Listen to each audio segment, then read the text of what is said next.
Bafethu ezinkena today siseduduza ekasi lika sisidudu akubo duduzani but uyaza ayikho into engayenzeki egroundini bafethu yabo angiphethe iplayer la but ke it's a sad story because badle uyazi man mawudlala egroundini za emlotheni umlotho uyafana negambling anything can happen it's either you win or lose but azini ngizoyeka umjida azintroduce la my brother can you please introduce yourself kuma fans wethu ngegama lamampela nangesibongo and batshela ukuthi uhlala kuliphi ikasi and udlalela which club? Oh, my name is Gabriel Kosa, ngidlalela Whiteville. I'm from Phosphorus.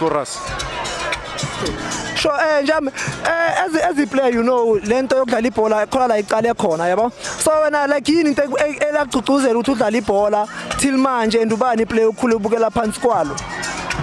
Into engenza ukuthi ngidlala ibhola ukuthi manje ngiphuma entweni ezibhaya yabo fana nokuphuza ukubhema ama drugs into ezinjalo yabo so i safe space sami lezi so iplayer ngikhule ngibhekela kulo wandisile liklabika. Yeah. Shout out to Wandisile Tlabika. So njami uyazi ukuthi moyi player khona la uqale khona lento inomlando. So wena njami udlalele mapha amaklaphu ukuza nawo until manje? Oh ngiqale kwenye team eRaga Park iSun United ngasuka lapho ngadlala iBoksburg from Boksburg ngadlala eRaga Park Juventus from Juventus ngadlala iFBS from FBS ngazala kuWhiteville. Yeah. So njami uyazi mawumdlali webhola you know sometimes khona abantu abakubukele abanye bazothanda ibhola lakho abanye bazokriticize so wena as a player how do you prepare yourself for my games and how do you handle the pressure? Mfethu preparation ayikho into ebhaya uzitshela ukuthi uzoyenza grand abantu bazohlezi bakhuluma iraways ukuthi wenza kahle or wenza kabi yabo so kumele uyamukele if back criticize ithathe lo critic le but in a positive way. So before ngikubuza le question ngizothanda ukwazi udlala yipi position? Ngidlala center back. Okay, so let's say ifika intona encane edlala iposition yakho which is center back it Grootman ngithanda indlela odlala ngayo ngifuna ungiphe advice so ngicela ungiphe advice like ungikwazi ukumaintain le position intwana ungayitshela uthini? Makasipana untwana ayikho endlula lokho kumele usipane uye njalo ejimini shaya reputation njalo uzoba grand ekugcineni but ubukela ibhola iraways because mangabukela ibhola ayikho into ozoyifunda. Yeah, as ukena njami you can't just play football ngekho team oyisupportayo so wena dog la eMzansi and abroad u favor mapha ama club? Ngibhakabhaka la eMzansi abroad favor Madrid. Sure. Yeah. So ngicela unginamele 3 favorite players yakho kubhakabhaka. Umbatha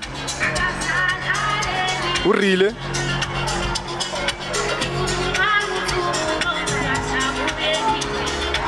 Makaul. So kule 3 le mentionile start 1 bench 1 and sell.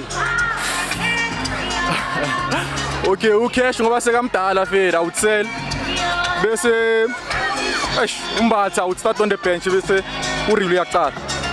So mawuthengisa uMakhawula let's say umthengisa nga 2 million and the 2 million ayiye clubini iza kuwe personal so like ungayenzani ngale 2 million?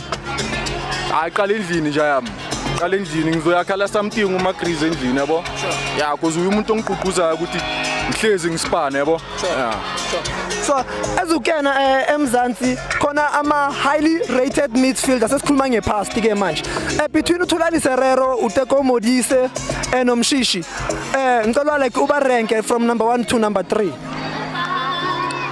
AwuTeko number 1 because ngikhule ngimbukela nozwana uSerera zanke ngambukela kabhaya because ngalesa sikhathi ngisakhula bengisaseyintwana maka overseas yabo so ngizombeka ku number 3. Sure. Yeah.